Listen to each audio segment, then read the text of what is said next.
Nail tech career paths. There are quite a few options. Which one is the right one for you? We're going to talk about it right now on the Biz Talk.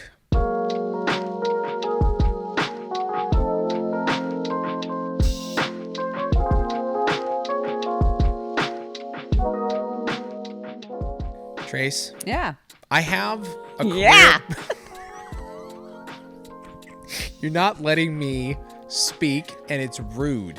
I feel like you're like this is like a presidential debate. You're like the Anyway, person so what we're going to do. You're interrupting me, being very rude. I was going to say I have a good career path for you.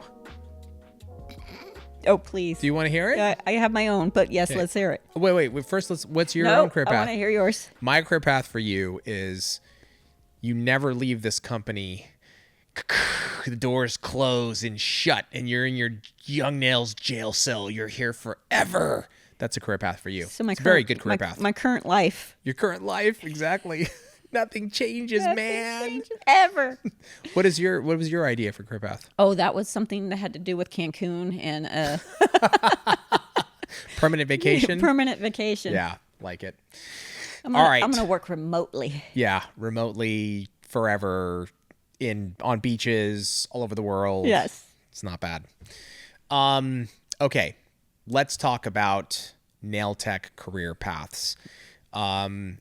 We have gotten questions from people asking about celebrity nail artist or salon tech or owning a salon. I mean, there's so many different things. And we have talked about all those different paths, right? But what is the one path that's correct for you? You know?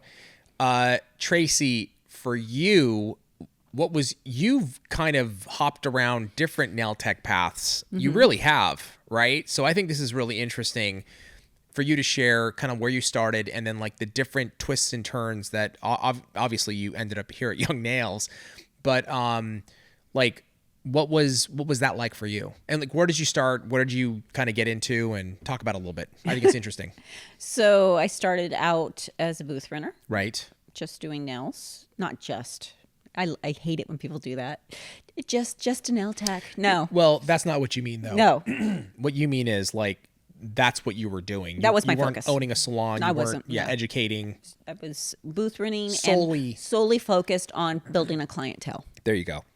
And I did that for about 3 years, and then went from that. Decided that I needed to have more control over my environment and to open my own salon. So I did that for 6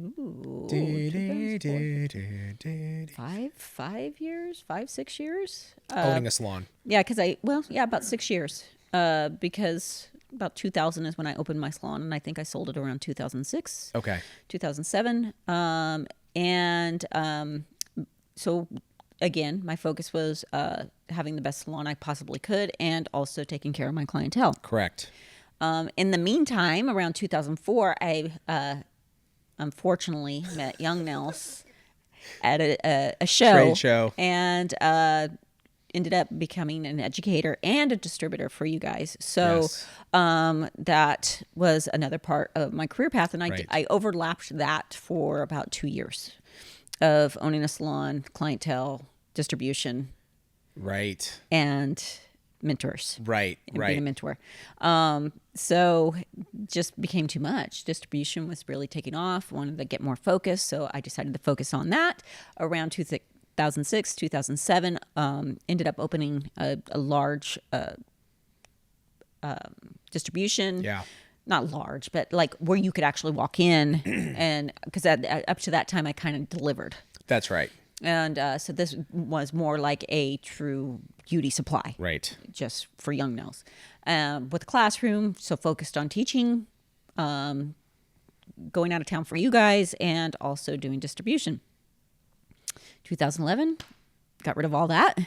Came on board. Came on board here. Yeah. In the meantime, I've also done celebrity work. I've done Right.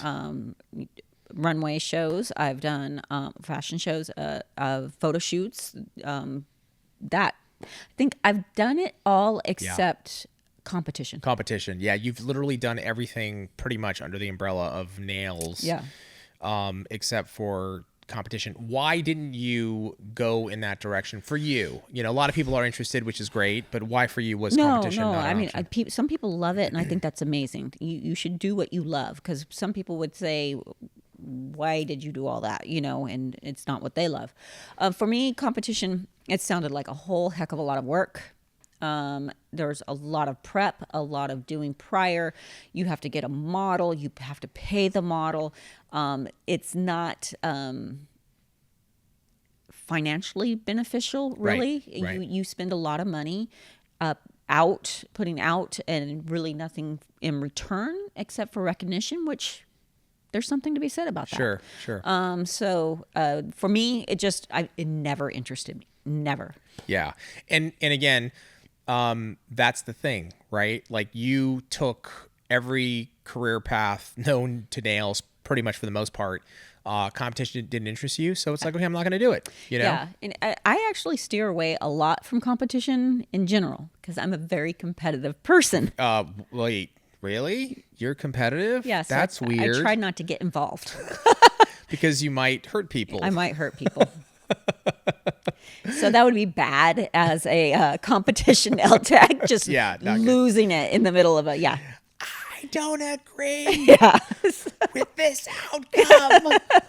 Just like I can losing just it. see it. Yeah. Completely. So, better stay away. Yeah. I always like hearing your story of your path, because you have so many different interests in the nail industry. You know what I mean? And it all started with becoming a nail technician in a salon, booth renting. You Right. know what I mean? And as your experience grew and as your business grew, it was like, okay, well, what's next for me? And that's your personality. You want to keep, I want to do more. I want to do more. Even here at Young Nails, you started as director of education, and now you run the company as the general manager. So it's just interesting to me. And I think it's good for a lot of nail technicians to hear, because maybe they're thinking, career options for nail techs. Well, my thought was I just work in a salon and that's it. Or, Which is amazing. yeah, which could be amazing. Very, very financially beneficial. Oh, absolutely. But maybe they don't know that there are other options, Yeah. like educating, potentially, if you're educating for a company, that's going to open up maybe other doors. It's a little different now than it was back in the day, because back in the day there was a lot more travel, a lot more trade shows that like we would do, for example, right? Right. So All it was the time. all the time. It was different. Now with social media, educating is going to be something a little bit different, I think. Yeah. We're even kind of looking at our definition of like what an educator is. More content-based type of stuff we would probably be looking at. We haven't totally formalized it, but we haven't had a need for people to travel and do live classes like before, But still, educating for a company, I think, is an option for people as they're, working in the salon or booth renting. But I think it's nice. I mean, even teaching, right? Potentially, if I think a lot of, let me back up. While you've got your business going, your clientele going, maybe there's a local beauty school. A lot of beauty schools need real education. Yeah. You know what I The mean? problem, though, with that is maybe not everywhere, but at least in the state of California, you have to be a licensed cosmetologist to be teach nails. You can't just be nails. You have to be Cosmo. Yeah, unless it's changed, but that, unfortunately. Well, what about just doing like demos? You could do that. Yeah, totally. I mean, If a lot of schools just didn't even want it that. They didn't because want I did that. that a lot for my distribution. Yeah. And it was a struggle to find schools that they just don't have to, so therefore they don't care. They don't care. Yeah. I mean, I know that was Greg's. I mean, I'll be honest with you. That was our bread and butter for a lot of years. Yeah. For like a good 4 or 5 years was Greg hitting the schools, demoing. I mean, he was selling our product at the time as we're building our brand. Back then, we didn't, there was no brand. I mean, we were just building it. But I don't know, even just to, if you have that need to teach, that might be something just to contact your local school. If it's not like California, as Tracy's saying, is a different set of rules than the world. In your state, they may be like, yeah, come in, teach a class. Which would be amazing. Yeah. Demo. As a outside source that's just coming to demo, it's not a problem. Right. But if you really want to actually teach for teach for the school. That's school, different. It's unfortunate. Yeah. At least that's how it was. Yeah. So, I mean, look into it and see what options are available for you there. But that could be something to like, just to give back a little, I think is always a good idea. But obviously, for me, when I think about a nail tech's career, I'm thinking, okay, what is your ultimate, is money the ultimate goal? Is you want to build up your social media? Do you want to become more of an artist? Is that more of your goal? Like, there could be different career paths there, right? Absolutely. And money doesn't always determine what path you want to take. Yeah. In fact, when I was doing a lot of my stuff for you guys, my husband used to get frustrated because I was paying someone else to take care of my business while I went and worked for you guys. Right. And, and I could make more in salon, or I could make more but I had a plan. Yeah. It's like he didn't understand the plan, but now he understands that there's a path. Right.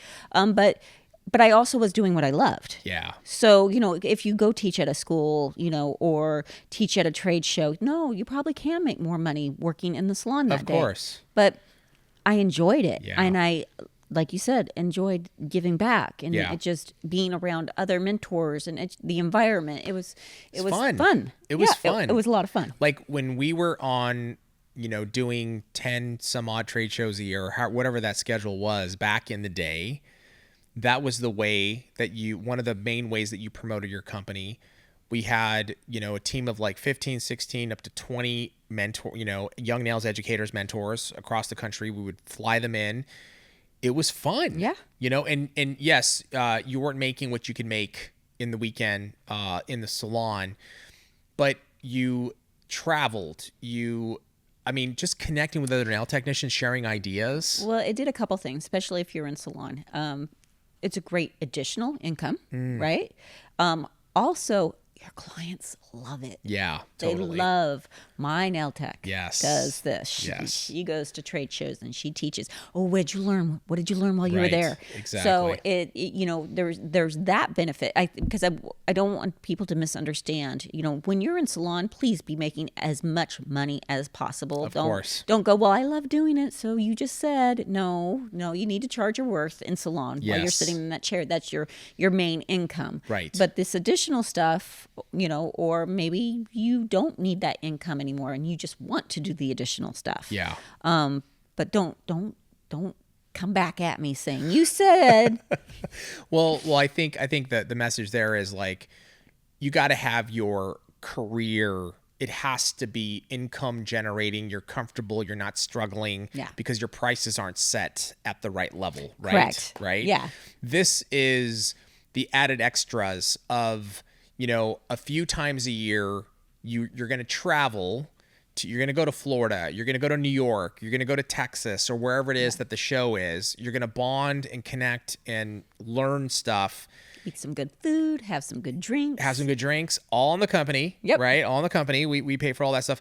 And you're not going to make as much. You're still getting paid. You're making money and you get to connect with people and it's a good experience overall. Yep. That's different than saying, Well, it lower your kind of prices. was on me because I would go shopping at the same time. So this was my fault. That's a problem. Would you go shopping? I never saw it. always when Really? with Melissa. Are you kidding me? I did not. I didn't know that like we're going shopping and then like you guys would go and just No, go that's off. just when we disappear. You got to- okay. Gotta so do maybe something at night. I was probably drinking in some corner, like, yeah, man, Vegas or whatever. And You're at the playing craps table. Yeah. Losing money. Yeah. But like, that's the whole point is this, there are different paths for the nail technician. You can explore, especially now, I think there's a lot of social media opportunities available where you can do other things outside of just doing nails in the salon. But here's the thing. You got to reach out. You got to ask. You have to, especially in the social media department, you have to show that you are delivering consistently content on your page every day. Yes, Those kind of things matter. That's the wonderful thing is it's very hard if you're reaching out to a company before. It's like, oh, well, send in your pictures. Oh my God. Yeah, people. We used to do that. Yeah, because how else were you going to see their work? Couldn't send it over email. It was too big of a file. So it's crazy. we would have you send in actual literal photos. packets of pictures, Yeah. right? And I love the technologies because you can show them your personality too. Yeah, like this is my absolutely. personality. This is who I am. It's like it's so much. It's better than a resume. Yes, like we talked about the other day. exactly. It's 100%. a visual resume. It's a visual, and you should absolutely do it. So, having said that, let us know in the comments below your take on nail tech career paths. What are they for you? Which ones have you done? Share them in the comments below. We'd love to hear about them. And also, any future ideas for episodes, let us know. Tracy, thank you so much. Thank you. Thank you guys for joining us, and we will see you next time on the Biz Talk.